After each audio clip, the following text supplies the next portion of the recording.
En 1957, la dictadura franquista se ve obligada a emprender un cambio de rumbo en la política económica que inevitablemente lleva consigo unos cambios sociales muy profundos.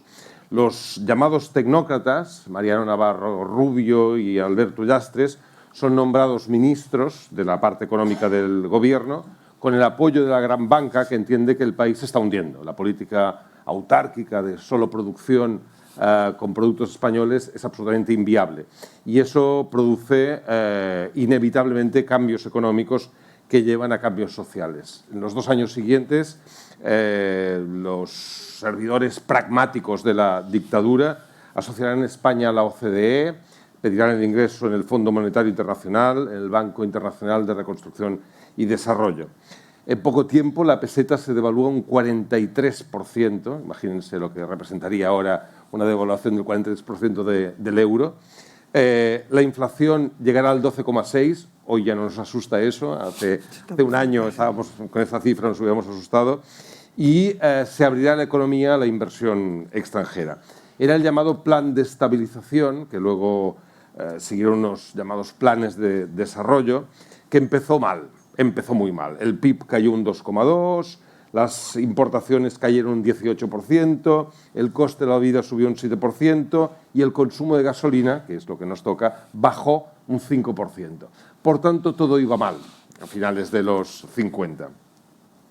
Pero estos planes de estabilización cambiaron las cosas. A pesar de esta arrancada tan nefasta, empezaron a ir las cosas un poco mejor. A principios del 61, los ingresos por turismo, que hasta ese momento habían sido una anécdota, empiezan a tener un gran peso en la economía española. La inmigración, que ha sido muy importante, la gente ha tenido que irse en los 3 años anteriores al extranjero, dispara los ingresos en España. Por tanto, los primeros 3 años son muy malos, los siguientes empiezan a llegar muchos ingresos. Y finalmente la inversión extranjera se duplica.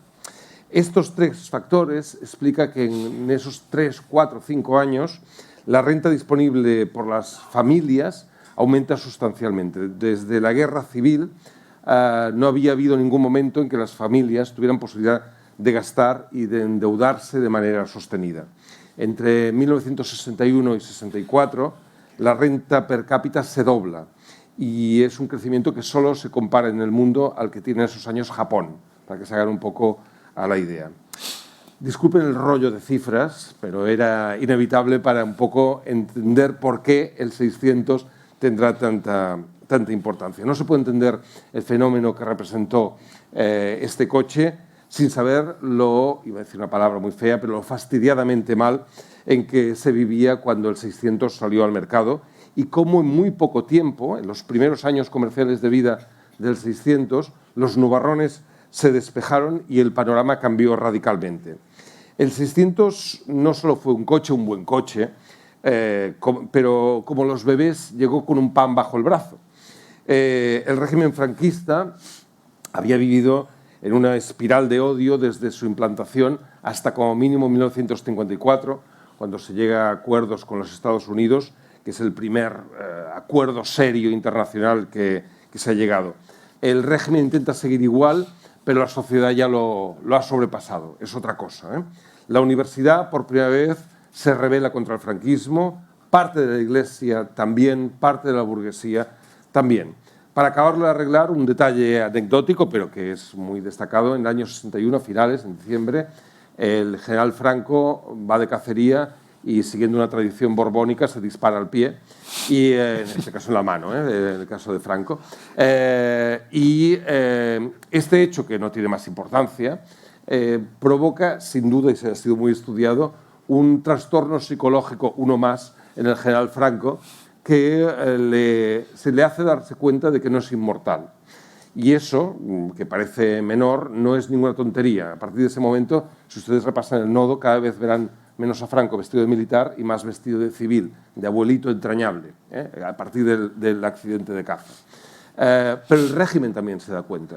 Y se da cuenta que sin Franco habrá un momento que habrá que hacer el sálvase quien pueda. Y el sálvase quien pueda, como saben perfectamente la gente que subió al Titanic, no va bien para todo el mundo, funciona un poco mal. El 600 representará un símbolo, no buscado por el mismo 600, ni mucho menos, ni por SEAT, seguro, de que esto está sucediendo.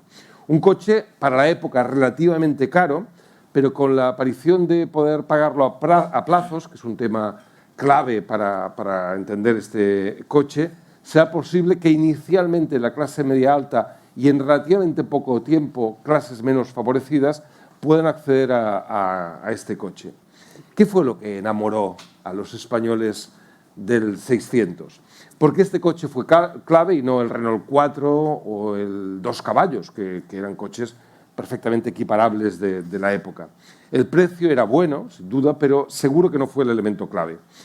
Quizá, y es una hipótesis que los compañeros de mesa seguro que pueden responder mejor que yo, fue la figura rechoncha, sólida, el aspecto bonachón, el sonido entre una cafetera y un tractor, esa mezcla que lo hacían especialmente entrañable. Un sonido que nos acercaba a un universo familiar. Después de 2 décadas de franquismo y de represión, el ámbito familiar se había vuelto un refugio. Tanto el nacionalcatolicismo como el espíritu de supervivencia de todos los ciudadanos habían hecho que ese entorno familiar fuera clave. Y si algo era el 600, era un coche familiar. Aunque durante su larga historia, como luego veremos, fue de todo, el coche básicamente era interesante y era necesario como un símbolo de movilidad a los núcleos familiares. El sorprendente espacio interior para un coche de estas características lo hacía, inventaba a convertirlo en el transporte clave de estas familias. Es cierto, además, hay un factor añadido, que el 600 era un coche básicamente urbano. Desde finales del 19, en España solo había una ciudad muy grande, que era Barcelona, con un núcleo industrial muy grande, pero durante el siglo XX esto había ido cambiando. En los años 20 Madrid se había añadido sin duda a esta megalópolis de la época, y posteriormente ya en los años 50 otras ciudades españolas como Sevilla sin duda, Valencia, Bilbao, Valladolid posteriormente, etcétera, etcétera, habían ido creciendo también de tal manera que la concentración urbana, la gente que iba a vivir a esas ciudades cada vez era mayor. Para esa gente, con un transporte público tan deficiente como estaba en la época, el 600 era un cambio, no solo porque eran personas que necesitaban desplazarse para ir al trabajo, sino que muchas de ellas era la primera generación que cambiaban de ámbito, venían de un ámbito rural a un ámbito urbano. El 600 facilitaba ir a ver a la familia, facilitaba en los veranos el transporte familiar, y eso hacía que fuera un coche íntimamente ligado a las experiencias de aquella época. Las clases medias emergentes de principios de los 60 encontraron el 600 el vehículo ideal para su transporte.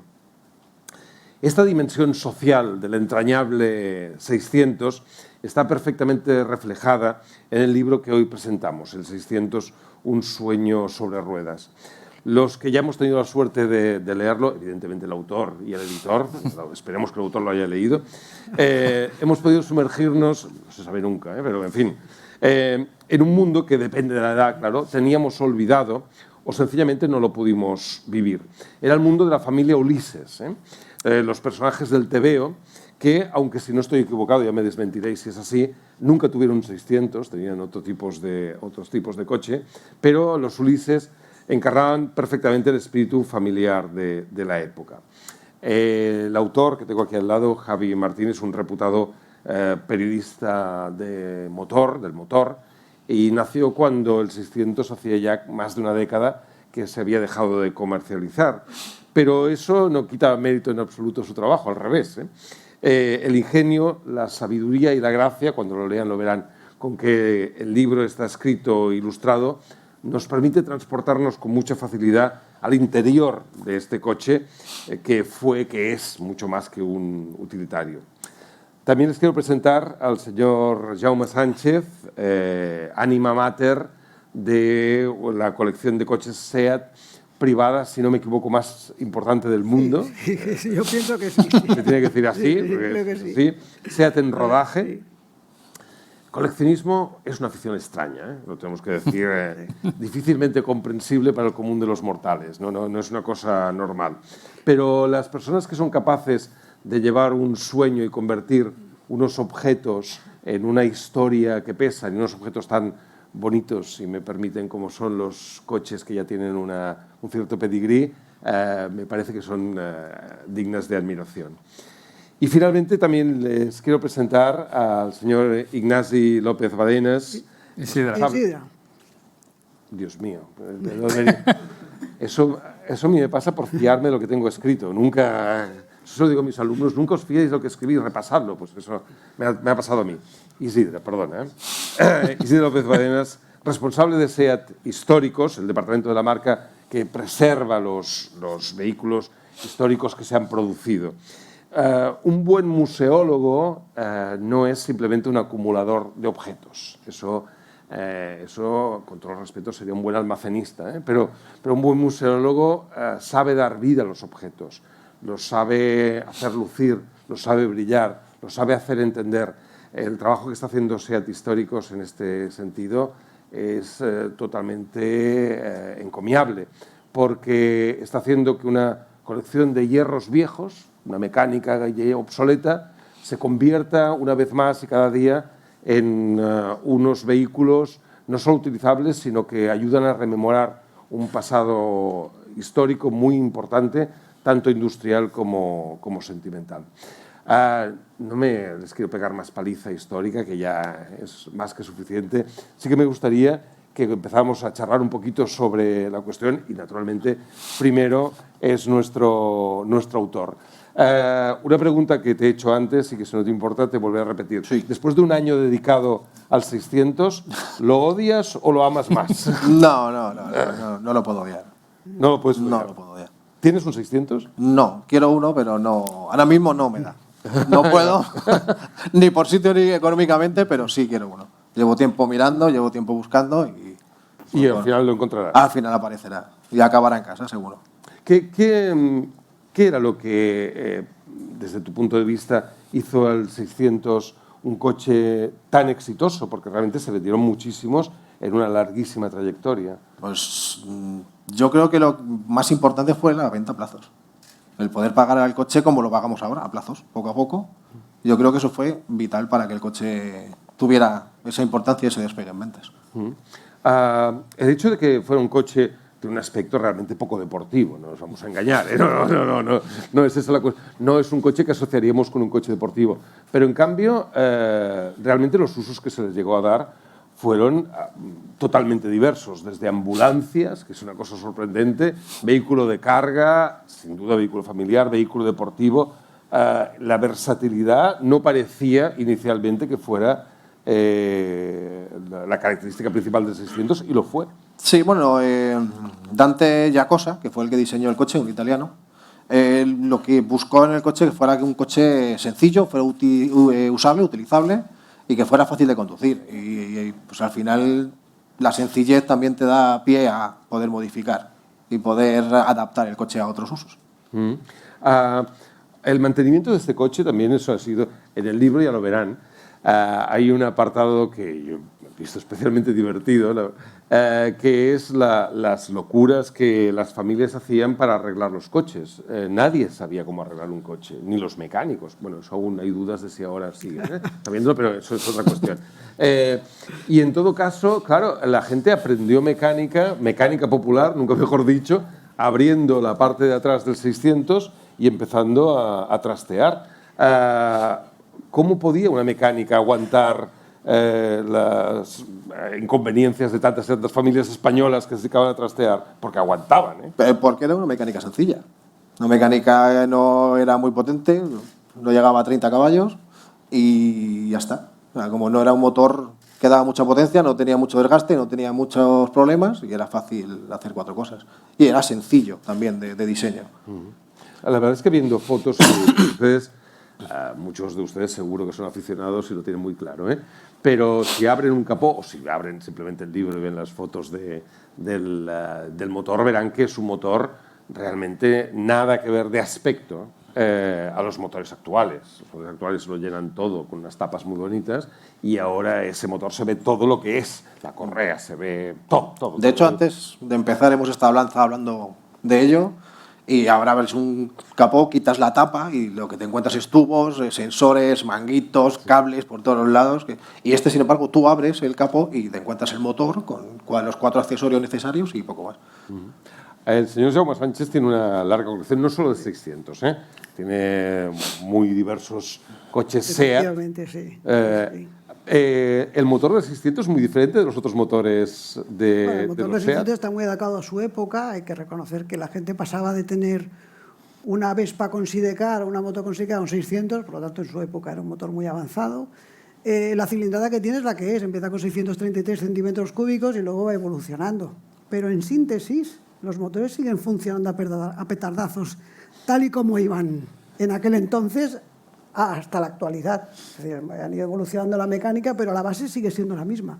Son 4 pistones funcionando en 4 tiempos y han evolucionado los materiales, los lubricantes, pero yo pienso que para su época era una gran novedad. Habitualmente el motor, yo recuerdo, no exactamente 600, pero sí de la época, llenarlo con agua del grifo, Sí, claro, sí, claro. Los aditivos, todo el mundo pensaba que poniendo determinada cosa a la Sí. gasolina aquello funcionaría mucho mejor, desde especias tipo clavo, para, supongo, aromatizarlo, a productos líquidos de todo tipo que le daban un toque especial. Lo aguantaba esas cosas, Sí, lo a pesar de que, aguantaba, claro, no le sentaba muy bien, pero... No, pero lo aguantaban perfectamente. Los coches nosotros actualmente todavía lo estamos haciendo funcionar. Hay muchos aficionados aquí que hacemos viajes juntos. Con Isidre hacemos uno al año. Yo no recuerdo cuántos hacemos, tú me corregías, pero igual le hacemos 600 kilómetros a los coches o más de una tirada. Y los coches requieren un mantenimiento muy sencillo, pero requieren mantenimiento. Claro. Esto es fundamental, ¿no? Al margen de esto, nosotros en la colección, una de las cosas que de alguna manera más me llama la atención de este coche es cómo tiene todos los ingredientes para estimular los recuerdos de todos los españoles. Es decir, cualquier persona que visita nuestra colección, y en concreto que hay 5 unidades diferentes de 600, cuando entran en el coche hacen una cosa, siempre lo mismo, acarician el volante de pasta, es verdad, mueven un poquito el cambio de marcha y a partir de que el momento la persona se transforma, ya no está contigo, él está pensando en Torremolinos, en la playa, los niños, el cubo, la pala, ¿sabes qué te quiero decir? Estimula mucho los recuerdos y esto sigue siendo vigente hoy en día. SEAT históricos también tenéis muchos 600, me imagino. ¿Cuántos 600 tenéis? 14. 14. Sí. ¿Pero todas las variantes o variantes realmente que casi no se comercializaron? Sí, no, tenemos todas las variantes. Lo que pasa que es cierto que tenemos, por ejemplo, la versión comercial que llevaba las ventanillas traseras de chapa y la zona de carga. Tenemos un N y un D, pero todavía no están restaurados. Están en muy mal estado. O sea, no vienen directos de fábrica, ¿los habéis comprado fuera? Sí. Hay unos, por ejemplo, tenemos el penúltimo 600 fabricado en agosto del 73, que no se matriculó, se quedó en la fábrica para hacer la última campaña publicitaria y este tiene, pues eso, 600 y pocos kilómetros. Pero todos revender ahora. Sí. ¿No? Todavía está en rodaje, o sea que claro, podemos buscar un buen precio, ¿no? Y bueno, entonces hay otros que no teníamos y hemos tenido que ir comprando poco a poco y bueno, creo que ahora tenemos una representación muy importante de todas las generaciones de 600. Javi, ¿cuál es la experiencia de conducir un 600? Porque, claro, muchos de los presentes, ya me disculpan, veo algunas canas ligeras, ¿no? Y sospecho que muchos han probado el 600, pero muchos de los presentes seguro que no. Es una experiencia diferente, tú que estás acostumbrado, obviamente, a probar coches de otro nivel, digamos, mucho más modernos, etcétera. Sí. ¿Cómo es la experiencia del 600? Pues que no sabría cómo explicártelo, porque es muy diferente a cualquier coche actual. O sea, tú subes en un coche y enseguida encuentras la postura, mueves el volante, mueves el asiento, metes las marchas y entran solas, o sea, los pedales están bien colocados, es cómodo, ¿vale? Que cuando te metes en el 600 y vas encogido porque el volante es muy grande, la palanca buscas las marchas y a veces no la encuentras y que tienes que forzarle, vamos a decirlo, acelerarle, porque tampoco tiene mucho motor. Si sube una cuesta, pues tienes que coger carrerilla para subir la cuesta, porque si no sube. Tienes que frenar muy pronto, porque tampoco tiene muchos frenos. Entonces, si estás acostumbrado, como yo, a conducir coches modernos, necesitas un pequeño rodaje para adaptarte al coche. Y Como el 600. sí, digamos, sí, igual. evidentemente. Además, tampoco está aislado. O sea, notas ruido, hace frío, si hace calor, te cueces dentro. O sea, es todo sensaciones, ¿no? Pero lo curioso, y en tu libro queda bastante claro, es que esos, digamos, problemas que ahora como conductores modernos podemos ver en el 600 de los años 60, no solo no provocaban rabia contra el coche, sino que provocaban más amor. Y eso es una sensación un poco extraña, ¿no? Sí, bueno, solo hay que pensar que la gente se pegaba viajes de 400, 500 kilómetros, hasta 5 y 6 personas dentro de un coche que apenas entraban 4 y llegaban tan contentos. O sea, Bueno, tan contentos no sabemos, ¿eh? Pero bueno, contentos llegaban. de llegar, contentos de llegar y de bajar del coche, lo mejor. Eso sí, sí, pero la sensación es, los que tienen hijos de aquí seguro que lo han experimentado. Cuando a un hijo le explicas que los coches antes prácticamente no había ninguno que tuviera aire acondicionado, te miran como diciendo, pero ¿estás seguro que eres de este mundo? O Y vienes no de solo Marte, el ¿no? aire acondicionado, sino el arranque, que también No, es un sí, misterio. claro, Antes claro. llegas, haces así con la llave, el coche arranca, pero aquí tenía que tirar del aire. Tardabas, no era tan... Y elementos, además, que en el 600 y que también en el libro se ven reflejados, era lo que ahora llamaríamos el tuning y que en aquella época no se llamaba así, porque ese nombre era demasiado extraño, desde pegatinas de todo tipo, Sí. colgantes variados, el cambio de marchas con de plástico, etcétera, etcétera, etcétera. Había los volantes forrados, había una serie de elementos que el 600 lo convertía en una extensión de tu propia personalidad. Había de todo, o sea, de todo. O sea, no solo pegatinas, sino que había gente que le cambiaba las suspensiones, o le cambiaba los asientos, o le cambiaba en el frontal. Si te fijas, no lleva la típica calandra, la típica rejilla que llevan los coches modernos, porque el motor va atrás, no necesita tener nada ahí. Claro, Pues ¿para qué vas a refrigerar? la gente le ponía una rejilla cromada para quedarlo que más tuviera bonito. una cosa, sí, los típicos dados se ponían, o sea, no es ningún pito, se ponían. No es torrente, eso No, es no, lo que o sea, ocurría. y realmente. igual es lo que dicen los pomos, también había pomos de todos tipos, o sea, los volantes, o sea, sí, se empezó, de hecho en España se empezó con este coche a hacer ese tipo de cosas.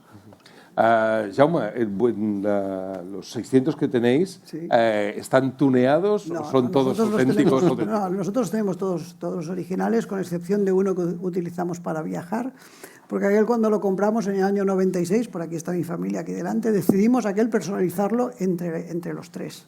Entonces aquel tiene un color un poquito distinto y tiene algunos acabados que son de época, pero el resto están todos originales, que es como entiendo que corresponde. Lo que sucede es que lo que tú comentabas, Javi, es que al final la gente venía de una Vespa con sidecar. Entonces es verdad que ahora resulta una incomodidad, pero claro, de pasar de un sidecar a estar dentro del coche con calefacción, ¿no? La calefacción no deja de ser el mismo aire del motor que se introduce en el habitáculo. Pero claro, poniéndonos en su contexto, yo pienso que era un gran cambio de comodidad en aquella época. Sí, hombre, un cambio drástico, ¿Sabes? totalmente. Claro, hoy en día es espartano, claro. ¿Fue un salto del 1400 al 600 en comodidad? Porque el 1400, a pesar de que era un coche de mucho más lujo, no dejaba de ser un coche diseñado antes y que, por tanto, tenía también un planteamiento diferente al 600. Bueno, es que no tiene nada que ver. El 1400 era un coche lujoso. De hecho, es el primero que utiliza el sistema de carrocería autoportante en Europa. Y eso le daba una rigidez al conjunto importante y en realidad era un coche lujoso, caro, que funcionó perfectamente para SEAT, para ser el primer modelo fabricado por nuestra marca. Porque de esa forma, con 926 empleados, durante el primer año de fabricación conseguimos hacer una media de 5 coches al día. Y eso pues, Algo se empieza. fue muy bien precisamente para eso, para entrenar a la plantilla para lo que tenía que llegar, que era el 600, pues 5 años más tarde. Entonces, el 1400 tiene pues la génesis, como dice Jaime a veces, ¿no? De toda esa gran aventura de fabricar coches, ¿no? Y no hay que quitarle importancia. El 1400 era un coche, pues eso, que dio servicio a diferentes instituciones y, por supuesto, los servicios públicos como los taxis, ¿no? Pero claro, era un coche mucho más cómodo que y corría más. Al final, el 600, el objetivo del coche era que alcanzara 100 km por hora de punta para conseguir tener unas velocidades de crucero dignas para poder viajar un poquito, 4 plazas y muy económico, y que gastara muy poco. Y bueno, consiguió todo. Sí, porque es un coche que pesa 575 kilos, con el primer motor ya tenía 18 caballos y no llegaba a 100 por hora, pero por poco. Bueno. Entonces, creo que el objetivo se consiguió, se hizo muy bien. Y bueno, ya sabemos todos que historias del 600 hay millones, ¿no? Es un coche que permitió, como has dicho muy bien antes, ¿no? Pues que mucha gente pudiera descubrir los fines de semana, ¿no? Incluso el mar, mucha gente vio por primera vez el mar al lado de sus 600. La gente que emigraba pudo volver al pueblo en vacaciones para ver a sus amigos, a su familia, y eso Era un cambio, sí. claro, eso se queda en el colectivo y siempre está ahí. ¿A qué atribuís, vosotros que sois amantes de SEAT, que no ocurriera lo mismo con el 4L o con el 2 caballos, que eran coches de la época y que podían haber hecho esta función? Y no la hicieron. Lo hizo, no digo que no se le pueda tener cariño al 4L, a 4 latas se llamaban, Sí. o al 2 caballos, sin duda, pero la función, esta social, la representación de una época, sin duda es del 600. ¿Qué ocurrió? ¿Por qué el 600 fue tan especial? Yo creo que el 600 lo primero que hizo fue matar al biscooter, Sí. que eso es un agravio, pero es así. El biscooter era, después de la Vespa con Sidecar, era el siguiente paso, ¿no? Para la movilidad, ¿no? Llevaba un motor de motor, Y llevaba un motor de 2 tiempos, de aluminio. Y no tenía marcha atrás. Sí. ¿Para qué? Claro, pero ¿cuánto La vida es para costaba? adelante. Costaba 40.000 pesetas los últimos. No me Y cuando salió el 600, 65.000. Es mucho más caro, pero claro, ya es un coche. 4 cilindros, 4 plazas, se puede viajar. Claro, Tiene techo, porque el scooter no lo tenía. tiene techo, tiene marcha atrás.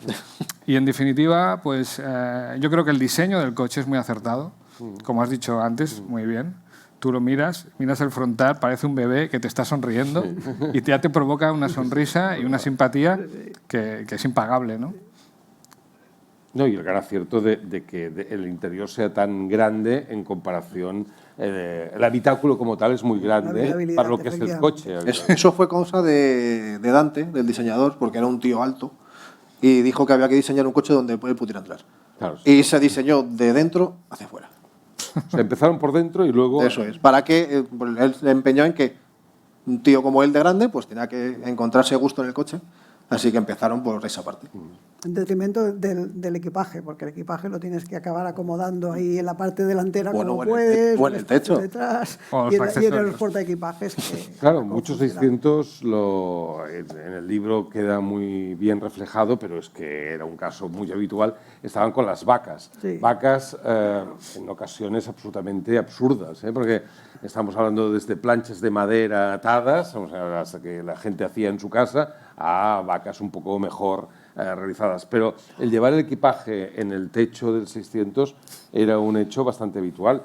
Cuando vemos ahora su presunto chasis, lo endeble que llega a ser en comparación a los actuales, claro, te asustas de pensar, la gente ponía 150 kilos sin mayor problema encima del techo y no se le hundía, ¿no? Es una cosa sorprendente. Pero realmente el papel que hizo el 600, que inicialmente sin duda era un coche familiar, rápidamente pasó ese ámbito y enseguida se convirtió en un coche deportivo cuando tocaba, en el coche de los jóvenes un poco más tarde, etcétera, etcétera.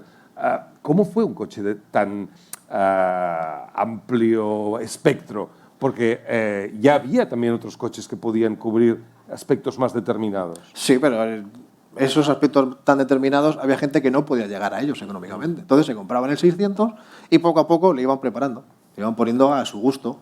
De hecho, fue coche de autoescuela, fue coche de carreras de monomarcas aquí en España. Muchos pilotos empezaron con el 600 a correr y la gente pues se lo compraba y quería un coche deportivo, pero solo le llegaba el dinero para el 600. Entonces compraba el 600 y poco a poco iba pues como hacemos ahora igualmente. Ibas comprando las piezas que le querías poner y lo ibas poniendo pues como tú querías. Uno de los capítulos del libro está dedicado precisamente a estas adaptaciones deportivas del 600 y hay una foto francamente curiosa en que el motor literalmente sobresale del 600 porque no cabe el motor que le han puesto en ese caso. Deportivamente hablando, el 600 fue muy importante y me parece que Isidre nos puede en ese sentido iluminar. Sí, de hecho fue de los primeros SEAT que compitió como en la Copa Montjuïc, aquí en el circuito, por ejemplo, habían preparadores muy famosos. Juncosa, por ejemplo, hizo muchos triunfos con el 600 precisamente por eso, ¿no? Por lo que decís, que era un coche muy sencillo, era fácil y era fácil también de conseguir más potencia, más performance en la suspensión, frenos, etcétera. Era un coche tan sencillo que a poco que le hicieras ya el coche ganaba mucho, ¿no? A nivel de motorsport, de prestaciones, ¿no? Y como era fácil y se encontraba relativamente bien también, era fácil de conseguir materiales, árboles de levas, escapes, etcétera, pues bueno, eso provocó que mucha gente se iniciara en la competición con el 600, ¿no? Entonces, eso le da otra rama aún más importante en la historia del 600, ¿no? El 600 fue un éxito sin duda en España, no es innegable, pero no solo, quizá no al mismo nivel, pero cuando lees las cifras que Javi nos propone en el libro de ventas en otros países, te das cuenta que en algunos países fue un éxito absolutamente mayor incluso que el español. Por ejemplo, en Rumanía, que es una cosa que no hubiera imaginado en la vida, que en Rumanía el 600 pesara mucho más que aquí. Por tanto, el fenómeno 600 no podemos circunscribirlo a España. No, porque también en Italia tuvo su peso, en Argentina tuvo su peso, en Yugoslavia también se vendió. Se vendieron versiones del 600 en países, en Rusia creo que también se vendieron, pero no era propiamente el 600, era como se hizo aquí en España. Era como se hizo aquí en España, es un Fiat fabricado bajo licencia y en Rusia era un Fiat fabricado bajo licencia, pero también tuvo mucho éxito. O sea, simple, pues eso, exactamente igual que aquí, era un coche sencillo que valía para todo y la gente lo podía comprar. Pero quizá no tuvo el mismo papel en otros países que aquí. No llegó a tener tanto peso social como tuvo aquí. Claro, Argentina, por ejemplo, que podía haber sido un país que en ese sentido hubiera podido, con conurbaciones también grandes, movimiento urbano, clase media que sube, etcétera, etcétera, y no funcionó de esta manera. No, pero también tuvo mucho éxito. Sí, también sí, es un coche muy querido allí, pero no tuvo el peso social que tuvo aquí en España. ¿Por qué lo atribuís? ¿Por qué en España sí y en otros países bien, sin más? Bueno, en esa época es verdad que las importaciones estaban muy limitadas, prácticamente todo era fabricación nacional. Renault empezó su fábrica también en el 53, como sea, y no sé, supongo que era mucho más fácil y, como ha dicho Javi, pues todo el tema de la financiación, ¿no? De pagar a plazos y tal, se lo ponía muy fácil al público y, bueno, sobre todo por el aspecto que tiene el coche, yo creo, ¿eh? Sí. Ese es un gran apartado, la estética. Otra de las cosas que sorprenden, al menos de manera superficial, tanto cuando lees el libro como cuando ves el 600, es que SEAT hizo bien, se planteó la sustitución del 600 a cabo de pocos años, como era lógico, va a evolucionar el modelo, y de ahí la comercialización del 850, que era claramente un salto adelante. Pero el 600 se mantuvo impertérrito, era igual que hubiera otro modelo más grande, con más prestaciones, superior, no excesivamente más caro, etcétera, etcétera, pero el 600 se seguía vendiendo. Durante mucho tiempo convivieron sin problemas. De hecho, aguantó hasta la llegada del 127, lo cual revela que tuvo una vida mucho más larga de lo que es habitual en un modelo. Sí. ¿Por qué el 850 no sustituyó al 600? Porque tenía características, claramente, a pesar de que funcionó muy bien en ventas, pero no fue lo mismo, no fue el mismo boom. No tuvo el mismo peso. Hombre, el 850 al fin y al cabo era una evolución del 600 en el fondo. Y la gente se había acostumbrado al 600 y el 600 seguía siendo barato y bueno, pues prefirieron el 600. El 850 se vendió, también se vendieron muchísimas unidades, pero no llegó a tener esa importancia hasta que llegó al 127. Que tampoco, el 127 tampoco tuvo tanto peso social en España, solo que pues consiguió retirar del mercado el 600. También es por la sociedad, por la evolución de la sociedad, ¿no? Yo creo que el 600 nace en un momento, como has dicho, complicado, era muy caro al inicio, 65.000 pesetas representaba en el 57 el salario medio español de 3 años y medio. Imagina el esfuerzo para comprar un 600, ¿no? Claro, al final, en el 73, el coche costaba 75 o 76.000 pesetas y eso representaba el salario medio de 3/4 partes del año. Entonces, claro, ¿por qué convivían el 8,5 y el 600? Pues porque tenían diferentes mercados. Pasó a ser un coche generalista para el pueblo a un segundo coche, el coche que inició la conducción de las mujeres. El coche probablemente es el coche más heredado de la historia. Y claro, entonces fue cambiando su target, ¿no? Pasó de ser un coche familiar a ser un segundo coche. Por eso puedo convivir tanto tiempo con el 850, que cumplía una función de coche un poquito más grande, más familiar. ¿Qué mató al 600? ¿Qué es el elemento? Pues el progreso, La evolución. la modernidad. Fue una decisión muy complicada dentro de SEAT, me consta. Fue muy complicada cerrar la línea. Incluso el último 600 que se fabricó, que era de color blanco, se le hizo un vídeo de inicio a fin, que es algo que no se ha hecho en la historia. En el cese de un coche, hacer un vídeo siguiendo todos los procesos de fabricación de ese coche en concreto, me parece espectacular. O sea, imagina el cariño que se le tenía dentro de SEAT. Fue un trauma para SEAT. Claro. Ahora, Clarísimo. El mítico cartel que se puso al final de la línea de producción. Sí. Naces príncipe, mueres rey. Bueno, rey, sí.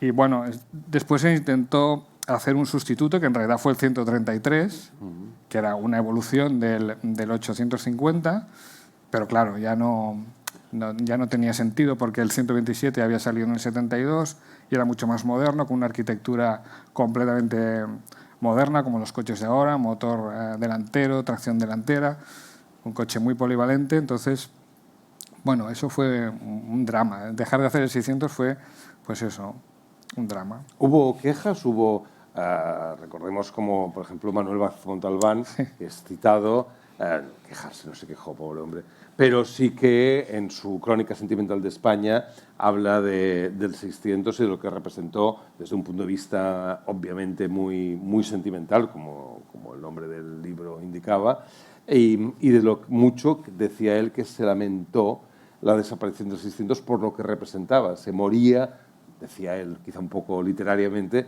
se moría también una manera de entender el mundo y del pasado. No sé si el 600 se murió cuando se dejó de fabricar. No me da esa sensación. No, el 600 todavía no ha muerto Sigue y vigente, tiene no lo puedes ver, mucho que rodar. Y no lo que hará. contar. De hecho, ahora con la llegada de los motores eléctricos hay gente que les está poniendo motores eléctricos. De los 600. Caramba. No sé si se lo ha planteado. No. El motor eléctrico. Continuaremos a gasolina. El grupo BAC no. No, el 600 debe ser como se diseñó y hay que tener respeto sobre las personas que intervinieron en su diseño y es una auténtica joya, no hay que manipular, sobre todo con cosas eléctricas. No, claro.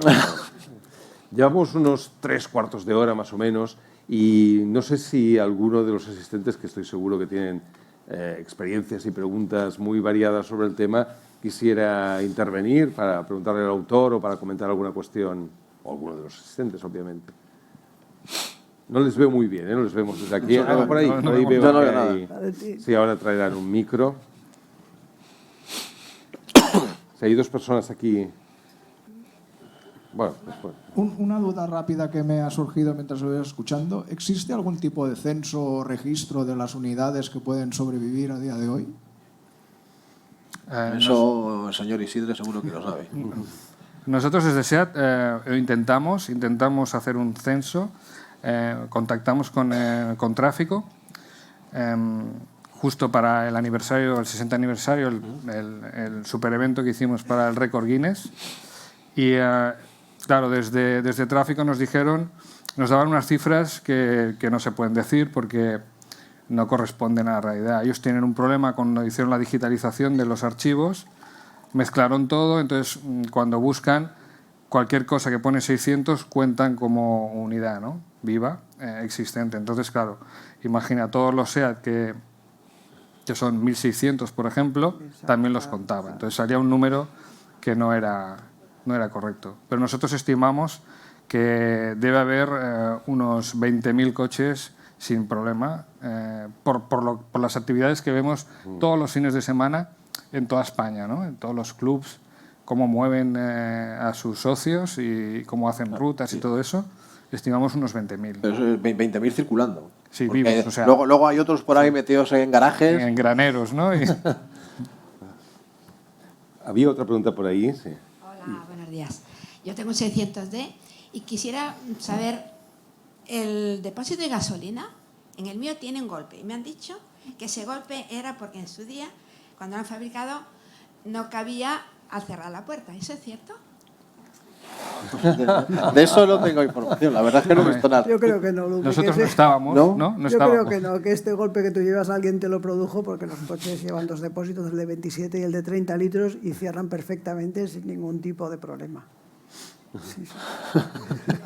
Hay otra pregunta por ahí al fondo, me parece, sí. Sí, buen día. Javi, me ha sorprendido mucho la pregunta que te han dicho, que actualmente no tienes SEAT 600 No. y es curioso, todos los que estamos aquí, los que hemos tenido la suerte en un momento de poder tener un SEAT 600, en mi caso un D, ha sido los de nuestra generación, ¿no? Más o menos que, claro, vimos la época de decadencia del 600. Sabemos que en los 80, 90 hizo mucho daño al 600 porque no había nada más cutre que ir con un 600. Era el coche que se heredaba y poco a poco, Sí. hasta que ha venido esta vuelta del vintage, de lo atractivo que es, ¿no? Ese frontal, ¿no? Esos dos faros que nos miran, ¿no? En mi caso fue, por ejemplo, la publicidad de Moritz, ¿no? Que en Barcelona hasta hace poco circulaban esos 600 amarillo. En tu caso, ¿en qué momento te quedas prendado del 600? Gracias. Pues no sabría decirte. Yo recuerdo de verlo de pequeñito, cuando salía con mis padres y tal, que todavía había algunos por allí, y me acuerdo de ver el coche y siempre hablar con mis padres, por eso el pelotilla, el SEAT pelotilla, siempre era el pelotilla. Y desde entonces le tengo ahí en la memoria, y siempre que veo uno es el pelotilla, ¿sabes? Y siempre mi madre tuvo uno, mi suegro tiene otro, y siempre había un 600 por allí cerca, no sé, me recuerda un poco a cuando era chaval y salía al parque a pegar patas a las piedras. Entonces, no sé, es un coche que además también me gusta mucho la historia del motor en España, y creo que es un coche clave para la historia del motor en España. Y eso es lo que me hace buscar uno para tenerlo en casa. Me disculpan, pero les veo muy mal. O sea, no sé si hay Sí, los focos. más preguntas que esperen o intervenciones. No. No. Pues si me permiten, se lo pregunto yo a ustedes. ¿Cuántos de ustedes tienen un 600? Si quieren levantar la mano. Caramba. La mayoría. Y aquí veo que hay una gran colonia de Claro, 600. la fuerza, claro. Vamos a tener que rehacer los números. Ya Eso iba a decir, digo, no directamente. ¿Y les va bien? ¿Han de pararse en las cuestas? O... Nada, van perfecto. En general, ¿están contentos con el rendimiento? ¿No hay quejas? ¿No lo van a devolver a fábrica? ¿Bien? Creo que sí. ¿Sí? La ITV ahora ya no es lo mismo. Bueno, no pasa nada, tampoco no seremos viviendo aquí, saltarse las normas es parte de nuestra manera de ser. Por lo tanto, tampoco por ir con ITV o sin, es un detalle menor que no habrá problema para hacerlo. Tenemos una pregunta por aquí. Sí, hay otra pregunta. Sí, es que no lo vemos bien, por eso disculpen. Estoy un poquito escondido aquí. Una pregunta. ¿Cuándo podremos circular con el 600 toda la semana? Eso ha estado bien, sí. Difícil.